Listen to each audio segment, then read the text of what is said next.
Okay, Can't we just that's recording? shut that thing off? No, So be careful what you say. it is now recording. I'm speechless. All right, thanks everybody for coming.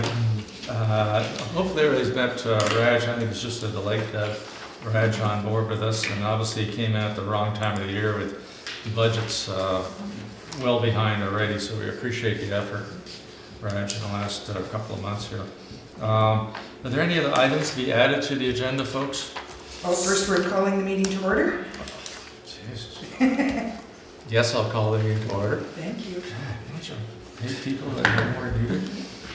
Okay, can I approve the agenda? You're going to approve the agenda?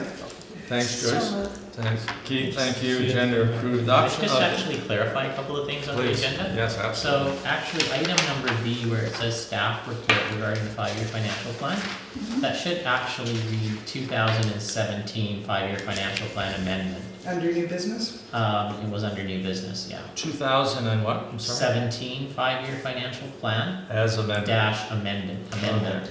So that was, and then, I'll talk about that as we go Super. through. Just wanted Any to other clarify. changes to the agenda? I didn't mean to hustle that. Okay, sorry. Okay, how about the minutes? Everybody, do you have anything to say about the minutes? I do. Please. I honestly can't remember which way it went, but it surprised me that I would have agreed that we would send to Raj or talk to Raj about our own individual comments regarding the audit plan. And I sent email Yep, I through saw to it. the chair. Yep. It seems to me that that would be the right process rather than 5 people connecting with Raj. Yeah. I'm sure you don't You know, want to I waste forgot your to bring time. that plan too, Joyce. I had all notes written all over it, and it's That's sitting on my desk now that you mention it. I've got it here, but I would prefer to have the minutes recording that we send the comments through the chair for his meeting with. I'm easy on that. Thanks. Is that what you want to do? Yeah, I appreciate that. Okay, I get that, okay. Thanks. In fact, what I'll do is I will look at those comments you sent me and look at the report, and I will call Raj, okay? I forgot to bring that today, it's stand corrected. Anything else on the minutes with that? And then Joyce is gonna move them. I'm so moved. Keith, thank you. You can use your left hand. Allison did send in an email. Yes. I saw that. Oh, okay, so I don't know if you guys want to address that, or, I mean, all the items she has for the financial plan, I will address afterwards, because I just Why don't received you it. keep us honest, and as Okay. we go through, Raj, if something comes up that she mentioned, would you just weigh that? Wait a minute. If you Sure. can? Okay, Okay, it's probably the easiest way, so we can say we didn't forget anything.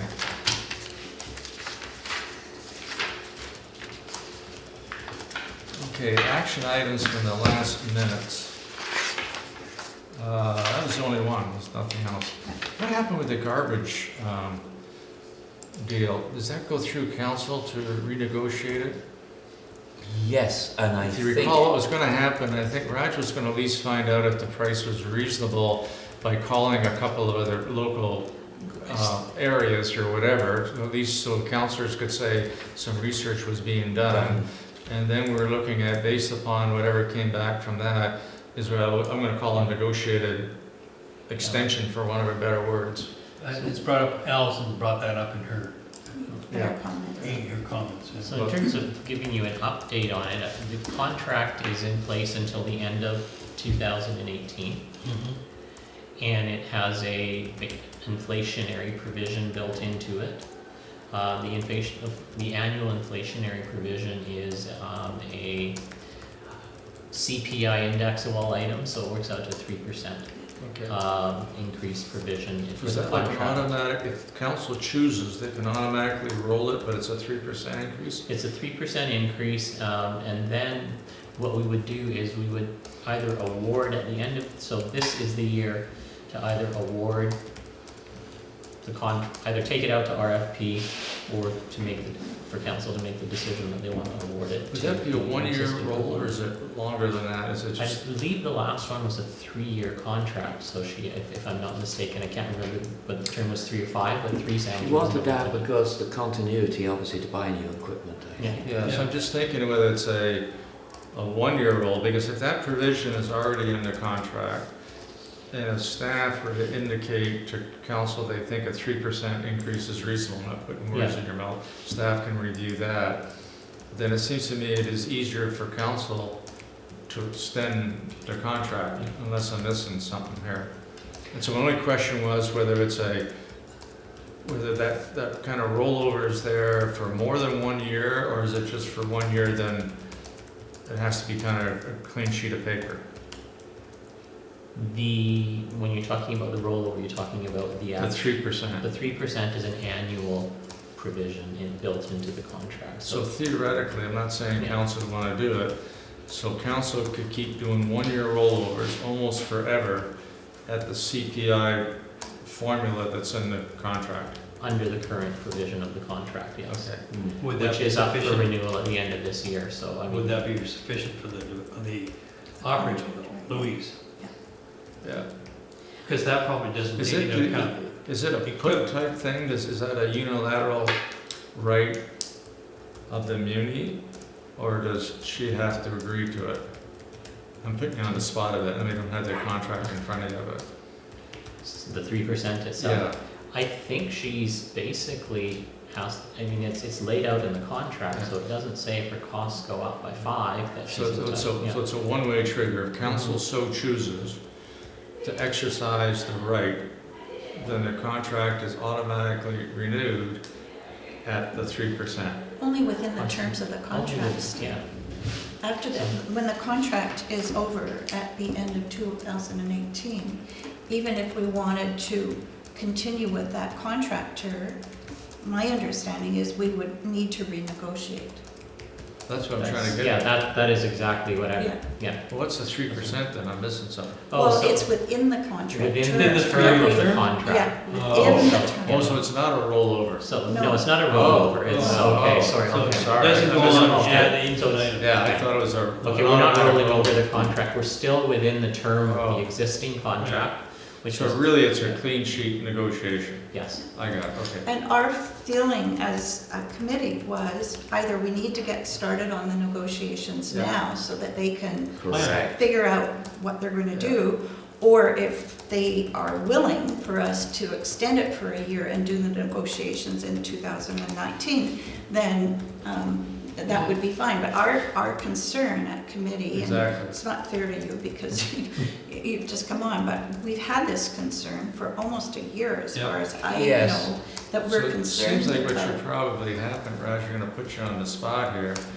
is that probably if staff so saw fit, is to recommend to council to give you, or whoever's doing the negotiation, you, Kathy, whoever you wanna pick on, authority to renegotiate the contract and to bring it back to council For for approval. final approval. And there might be some private talk about, how much leeway they're gonna give you on the rollover kind of stuff. I would like, Was it happening or yeah, something? I'd like to do it as quickly as possible. I think it's something that should be settled in our term, and something that we vote on and agree on, and something that also provides the contractor with sufficient continuity that they can make some capital investment. Yeah. What I don't want to see it is dragging over, and you've got a whole new council just arriving. It's all different, and then they're beset with this. I think this is something that we owe them to have resolved. We'll take responsibility for our decisions, but I think we're the ones who need to do it, and to provide some continuity for I'm the. probably gonna think too, Michael, is if you talk to Louise about a 2-year extension, you may get a better price. Because if she's gonna buy new equipment, and you said, if council so saw fit, that we're willing to have a 2-year contract with bumps in each year, price bumps in each year, and that way she could plan her equipment better, and you'd have peace in the valley halfway through the next term of council too. Oh, totally. Any structure that provides the best possible certainty for all sides. Yep. Well, for grants, we're looking at core grants, I think it's for 3 years. I'm not sure why we would do any different for a contractor providing a basic 2 or service. 3, I mean, Yeah. I think last time we I did like talk about it, consistency. at least the personal feelings were, although we aren't garbage experts, was that the service seemed to be pretty good. Stuff gets done. I don't hear any whispering around the snug or anywhere that there's a disaster operating, so if you've got a good operator, with all the equipment, as opposed to a new operator coming from off island, unknown, I don't know, yeah. and, you know, et cetera, et cetera. Yeah. I think also the contractor might be able to tell you, because of the length of time that they've had the contractor, where they stand in replacement of capital equipment. Remembering that they're a smallish operator, and yet their capital requirements are quite considerable. I mean, that they are very capital orientated. So I just think we need to have that downright sensible conversation, put the cards on the table. But probably in fairness to Raj or Kathy or whoever's doing the talking to Louise, there probably should be some kind of discussion with council ahead of time. This is our plan. We're gonna go for a 2 or 3 year extension. It'll probably be in this range without mentioning any numbers here. Do we have authority to negotiate within that range in that time frame, 2 or 3 years? And we'll get a tentative deal subject to council signing off on it, blah, blah, blah. Is that? I'm not sure who's the garbage negotiator, Raj. I'm not sure if that's in your job description or can we leave that with Yeah, you Raj? can leave that with staff. You and because Kathy had a little rather chat. than getting into Yeah. the details of. Yeah, she was in the meeting last time, we had almost the same discussion. Okay. But I think the sooner we get going, And I think if there was any doubt at all about she was quite prepared to run it quickly through the municipal solicitor, just to make sure that what we're doing is totally appropriate and passes all those tests. I do remember a discussion saying that she would run this by. and that's why, with respect to Allison's comment, that's why we were gonna call a couple of municipalities, not because they're exact comparables, but just that we thought it'd be helpful if staff would be able to tell council that we did make some other calls, and the price, all things being equal, was sort of reasonable, whatever that is. I don't know how you do that, but Well, it's it helps the council. the cost of service per residence or something like that. Or, something or other. Yeah. Just in case somebody asks, did you check with anybody else? Okay. I've still got to do that checking, so I will. And we've got a list of comparable municipalities, so I can reach out to them. I would say and if that takes you more than 15 minutes, right, you spend too much time Should on be a it. phone call, Spend yes. too much time I on it. appreciate that. That's my feeling anyway. Okay, where am I at? I'm gonna go to item 5.1, I think. How am I doing, Ken? 5.1? Okay. Good place to go. So we got a draft budget. What would you like to do? You want Raj to highlight some things, or you want to ask questions, or what's the best way to do this? Raj, in fairness, he said he had a half-hour presentation he used with the public, and I said that we were quick learners and we don't need a half-hour presentation, but This is the one, Raj, just for total, excuse me, this is this one that you gave us, right? So that is, yes, And you were going to make a few little ads. I've got a couple of ads in the slides up Okay. here. You want to just flip I through the think the pages and way hit the that numbers? Steph has broken the agenda up, she's called item 5.1, the 2018 draft plan, but then she's broken it Oh, I see. into Yeah, I A, B, got it. C, D, E. yeah. And so if we were gonna go in the order of the agenda, basically the A is just an excerpt from the 2012 regular council meeting, and I don't believe that that is something that really we need to go through here. It's, what is the excerpt that she's? Is it attached? Okay, that was just basically the motion for the for the first 3 readings of Page the 7. financial Yeah. plan amendment. So the first item we have is the 2017 financial plan amendment. I didn't have an opportunity to bring that to the finance committee. So in compliance with the community charter, the financial plan is the municipality's authorization to expend monies.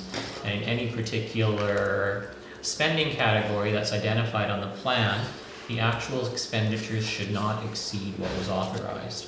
And that's why I had to prepare a financial plan amendment. Essentially, just give you the Cole Notes version, our snow removal costs from the beginning of last year were relatively high in comparison to the budget because of the cold, icy winter.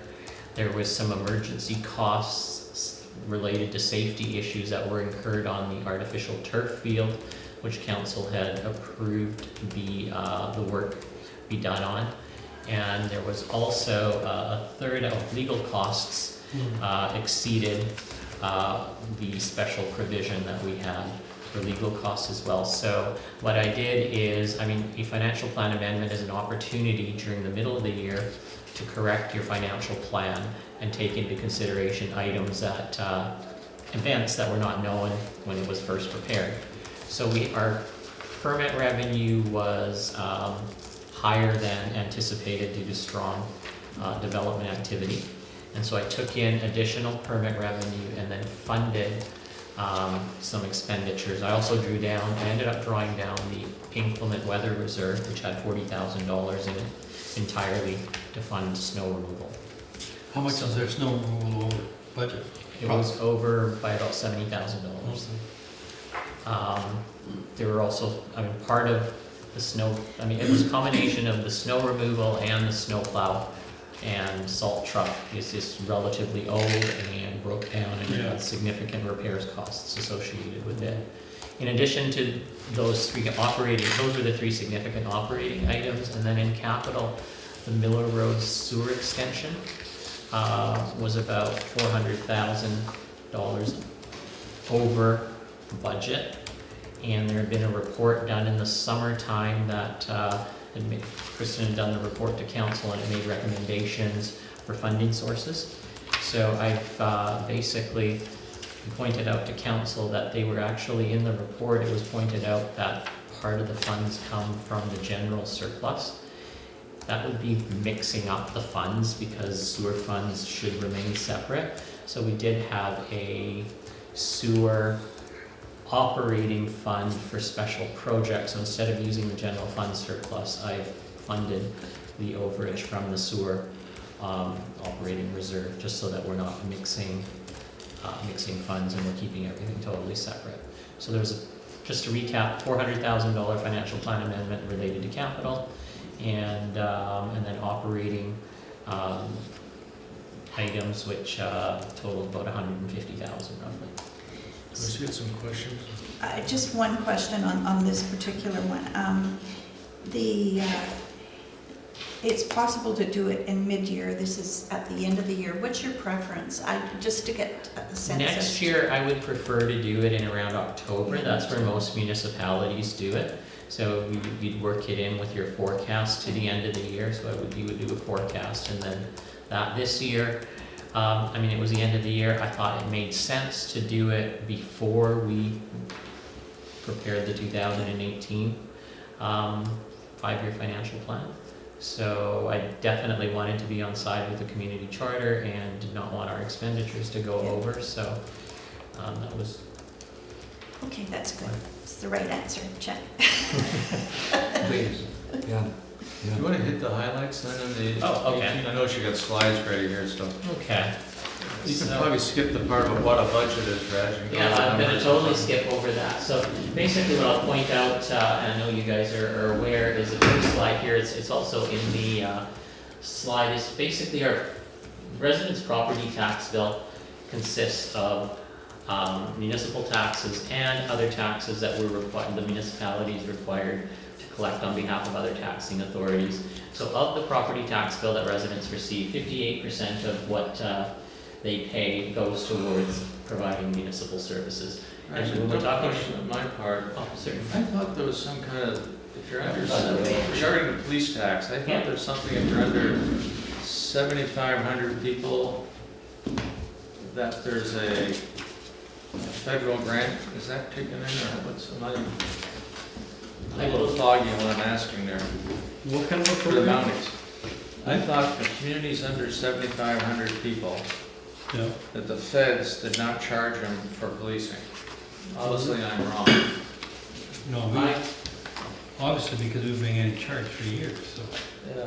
we're certainly under 7,500. I'll get an answer for that. I don't have the answer off the top of my head. I know that we are not paying for policing services. I think when you hit that number, the municipality has to pay for policing services. So this is actually being collected on behalf of the provincial government and being remitted to, so the provincial government is got taking care of our policing needs right here. So it's a flow-through levy. But I'm not familiar with the levy. So I've the just taken province it the way takes it the was- total policing costs for the mounties across the province and kind of divvies up the Yeah. pie a little bit. Exactly. All right. Whereas if we hit that number that you're talking about, the province will no longer be paying for policing, then it becomes a municipal responsibility. Okay, so then we pay the direct costs of the personnel here as opposed to the blanket wide paying. Yeah. Okay, I got the concept. Thank you. Okay.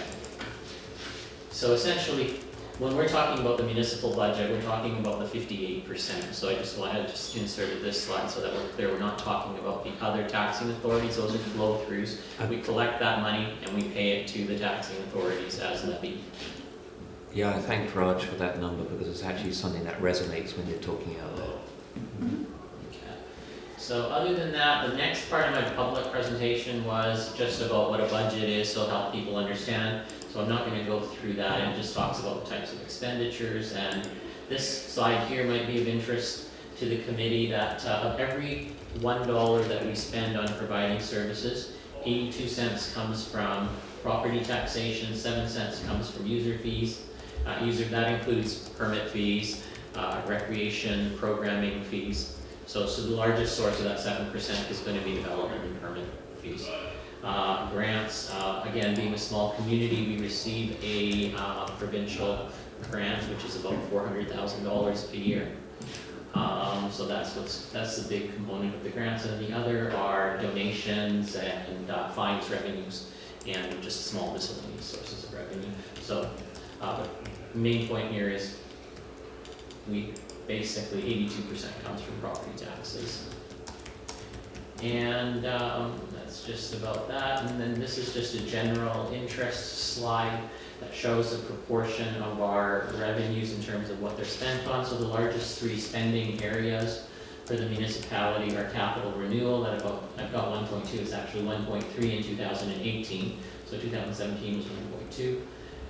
General government, that includes administration, finance, insurance, costs that are common to all of the municipal departments, and the roads and infrastructure program of 1.4 million rather. Everything kind of happens in the general fund here, and the general fund is where the tax rates are established. So what we're doing here, when we take a look at the 1.2 million renewal and replacement, that's the one that the 1.5% capital renewal policy is applied to. So it grew by $69,000 over 2017 to 1.3 million. And what we're doing here is whatever we collect for capital renewal and replacement all goes to asset reserves, and then the current year's capital program is funded out of the asset reserves. And it's a good way of doing that because in other municipalities, in years where they've tried to accomplish a 1 or 2% tax increase, what they would do was they're not doing it today because people are now becoming aware of asset management, but they would reduce their investment in capital. So they would steal from capital to pay for operating, and then in the long run, their capital budgets were not adequate to take care of the municipality's assets in the long run. So if you dedicate a fund to capital and you're basically building on it and being very transparent with it, you know what's going towards capital on an annual basis, and then you're making a conscious decision in terms of whether you reduce that investment or not. And that was, so this is where basically we come down to the summary of what's going on in the year. So after taking into consideration basically all of our non-taxation sources of revenue and the operating expenditure pressures for the year, we require an additional $289,200 in funding for the capital budget. You say, I saw it earlier, the consideration of new revenue, is that to tax from structural growth in the assessment? That includes that. So there's something above that. How much would that have been, orders of magnitude, would you guess? I believe I had it in another slide, I think it was about $129,000 of new taxation revenue that was coming from new construction. So if that was included in terms, if we hadn't got any growth structurally in assessment, if I call it structurally, then that number would have gone up by 2/3 of 4%, it would have gone up by 2.5 or whatever that math is. That would be correct. Yeah, okay. So I've netted it into here because I don't think most people, if you went to a presentation, would have understood the concept of new construction. I understand. And so essentially we need to. But it does kind of mitigate the size of the 4% number. Mhm. It does, it would be, yeah. So we need a net amount of 289,200 for the operating budget, which translates to a 6.2% tax rate increase. A 1% tax rate increase for this community is about $46,000. So if you, I mean, I kind of was thinking about this on my own, and I was thinking sometimes you have to put it in the context of the dollars and not the percentage. Yes. Because if you take a look, for example, at a community like West Vancouver, when they talk about a 1% increase, they're talking about $750,000. And so if somebody were to say, well, West Vancouver had a 2% operating increase, well, that's $1.5 million that they increased their budget by. So just as a statement of fact without implications, if I take the 126-ish number, whatever it was, 129, I think he said. 129, is that what it was? Okay. So we are spending roughly $418,000 more next year than this year to run the municipality. I'm just adding the two numbers together. Yeah. Okay. I think, Roger, will always be a problem with that slide, people taking it out of context and seeing where it fits in. Yeah. Do you remember the discussion we had? Because it's a little bit difficult to understand. This is supplemental to this and over this. Yeah. And then we have the renewal and replacement policy, which adds 1.5% of tax rate increase to the asset reserves. Council may get asked this, the library number, does that include any cost that may or may not be related to the art gallery addition house? It does not How's that include the gonna- art gallery. What that includes, the 35.5 is includes a CPI-based increase for salary staff, which is a very small portion of that. The larger portion of that is they're looking for opening the library, expanding the opening of the library on Sundays from, I believe it's So open more hours 9 to months of the staff. year. Yeah. So they're gonna open all 12 months on Sunday, so they're wanting to provide a higher level of service to the community for part of it, and also maintenance, I guess as they've grown, to answer your question, it may partially be impacted by the construction. They've got more space, so and also the library is being used quite heavily, so they feel they need to incur more costs on maintenance. Put a little, if you're to do it over again, a little salesmanship in that line, improvement in library services, Improvement in library services for sure. or some kind of buzzwords like that, Okay. a little propaganda Yeah. or something. Or expanded library services. Yeah. Something like that. Okay. Got I it. do talk about that in a subsequent slide, so this is just a very high level slide, so when we go into, before I jump to that slide in describing those increases, so this is, the next question people are gonna ask is, well, what does that mean to me as a resident? I mean, that's what everybody wants to know, so essentially what this slide is showing is that in Bowen Island, the average assessed property went up by 10%. So the average assessed property was valued at $1,054,000 in 2018, which was $93,800 over the previous year. And the reason I've shown this separately is if your assessed value went up by the average, your taxes did not go up. So your taxes remained the same. And where people, believe that, oh, my assessment's going up, my taxes are going up. So it's only if your taxes go up by more than the average, then there'll be a shift of taxes to your property from those properties whose taxes go up by less than the average. So if the municipality were not collecting any more taxation dollars from the residents, let's say we had a 0% increase, there would still be a shift in people's property taxes based on how their assessment changed relative to the average. So for those properties whose assessments shifted by the average, they would see no shift in taxes.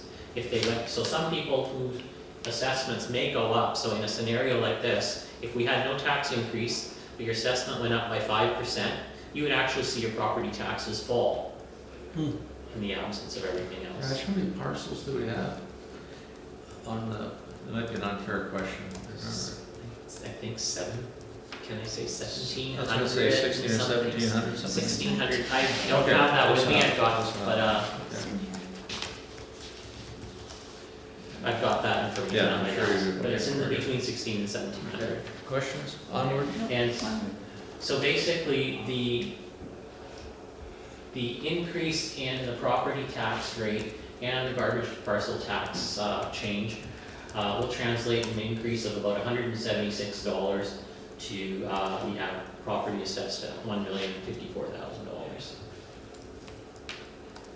And just for interest, I mean, I'm sure you've seen, I did include in the handout for the financial budget package, graphical representation of several different assessments so that people could, that's the one that you're looking at right there, Mhm. on the other side right there, Yeah. with the Yeah. different sides, so it shows different assessed values and what the impact would be on an annual basis and a monthly basis and what people's municipal Well, taxes Raj, would be anticipated. that is our impact, isn't it? That is the municipal impact Yes. on the property Mhm. taxes. That is the 58%. Yeah. Exactly. But if the other 42 go AWOL and come up with enormous increases, that 176 is not going to look the same anymore because That's correct. people get very confused that the total number is our fault. It isn't. It is, we probably were responsible for 58% of it. But that 176 doesn't look maybe so much, but that's not people's total tax increase. That's true. It would be about 58% of their tax bill. 58, yeah. And the other 42 depend on what type of changes come in from the other tax. What's your sense of the, do we know yet roughly what percentage the other 42% is going up, Raj? We don't Is find that that intelligent? until about April.